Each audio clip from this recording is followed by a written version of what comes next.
नमस्कार मित्रों, कल हमने एक संविधान को लेके वीडियो पोस्ट डाली थी और आप लोगों से अनुरोध किया था कि अगर क्लिक करें तो फिर पूरा वीडियो देखें, लेकिन लोगों ने ऐसा नहीं किया। हमने अपनी पूरी कोशिश, जिसको अंतिम क्षणों की कहते हैं, क्योंकि हम 68 साल के हो गए हैं और कब हमारा अंतिम दिन हो जाएगा जीवन का हमें नहीं मालूम, और हम जीवन भर जो प्रयास करते रहे अपने देश और समाज के लिए, उसमें आज भी हम अडिग हैं।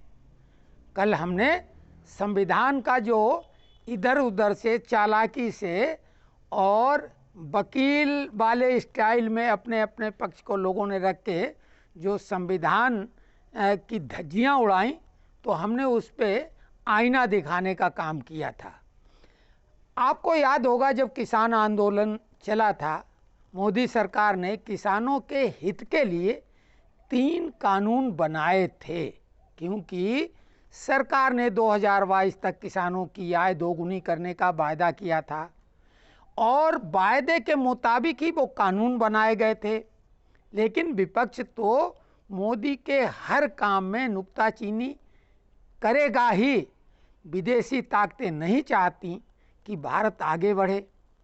आंदोलन ऐसा किया गया जिससे देश को बहुत ज़्यादा आर्थिक नुकसान हुआ, वो भी कोरोना काल के समय में। ये है विपक्ष, और सभी का उसमें समर्थन था।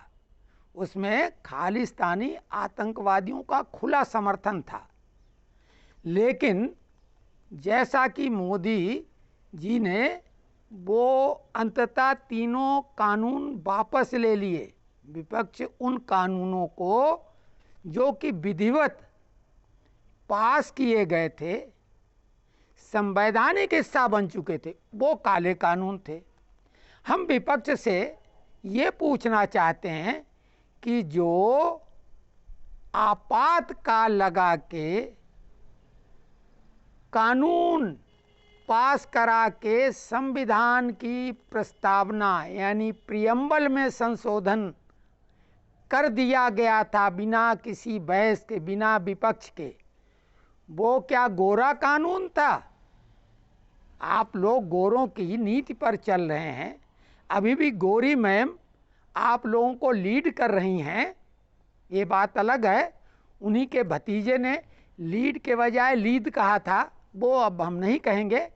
लेकिन आपको किसानों के हित वाले वो कानून काले कानून नजर आए और मोदी सरकार ने वापस ले लिए। तो जो कानून संसद के द्वारा विधि पूर्वक पास किए गए वो काले कानून थे और सरकार ने वापस ले लिया।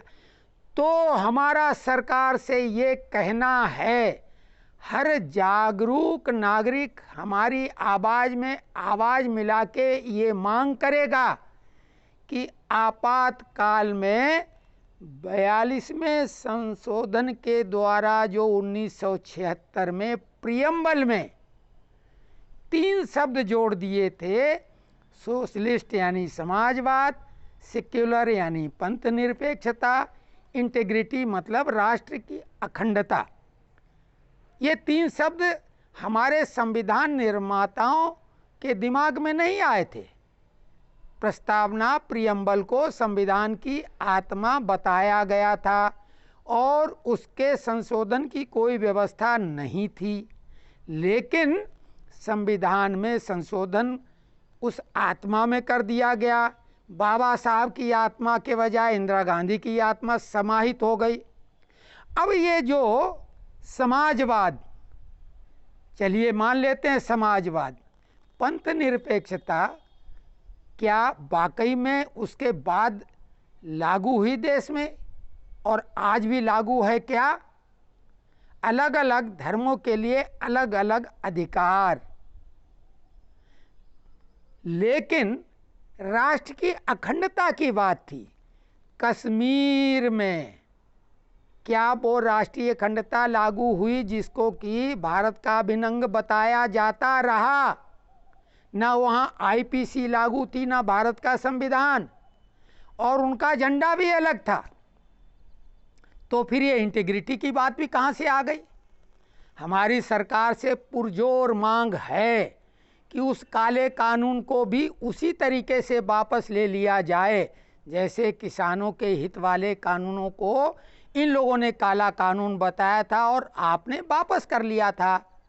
मज़ेदार बात है कि सभी सांसदों को एक बैग में भारतीय संविधान की ओरिजिनल कॉपी दी गई। उसमें पुराना प्रियम्बल है जिस पे सुबह सुबह चर्चा हो रही थी। तो वही पुराना प्रियम्बल जो कि मोदी सरकार ने संविधान के रूप में आज सभी सांसदों को दिया, उसी प्रियम्बल को पुनः बहाल किया जाए और इस काले प्रियम्बल को वापस लिया जाए। एक बात और बताना चाहेंगे कि आपातकाल के बारे में जब बड़े बड़े पत्रकार चर्चा करते हैं तो उनका कहना ये रहता है कि आपातकाल लगाया गया था। इंदिरा गांधी ने इससे पहले भी 25 जून 75 से 21 मार्च 77 तक पौने 2 साल का जो आपातकाल था इसकी तो चर्चा होती है, लेकिन कांग्रेस ने इससे पहले भी 2 बार आपातकाल लगाया। तो ध्यान रखें सामान्य ज्ञान वाले लोग कि आपातकाल भारत में 3 बार लगाया गया। पहले इंदिरा गांधी के पिताजी ने 26 अक्टूबर 62 में चाइना युद्ध के समय लगाया, जो 21 नवंबर 62 तक रहा, 27 दिन तक। और उसके बाद इंदिरा गांधी ने 1971 भारत पाकिस्तान युद्ध के समय जब भारत बांग्लादेश में घुस के बांग्लादेश को अलग कराया, 3 दिसंबर से 17 दिसंबर, ये जो 15 दिनों का था। तो 2 बार इंदिरा गांधी ने, 1 बार उनके पिताजी ने आपातकाल देश पर लगाया। लेकिन ध्यान रखो 1965 में भारत पाकिस्तान का भी युद्ध हुआ था। उस समय लाल बहादुर शास्त्री देश के प्रधानमंत्री थे और उन्होंने आपातकाल नहीं लगाया था। बाद में जब 1977 में जनता पार्टी की सरकार बनी तो उन्होंने 44वें संशोधन के द्वारा आपातकाल लगाने के लिए नियमों में संशोधन किया।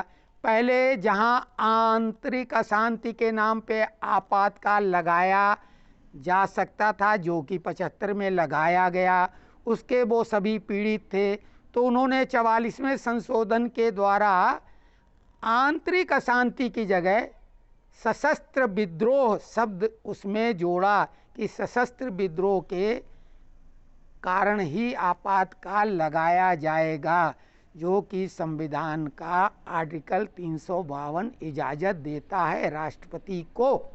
तो आज का हमारा विश्लेषण यही है कि जो प्रियम्बल की बात की जाती है उसको काला कानून हम मान रहे हैं, उसको वापस कर लिया जाए।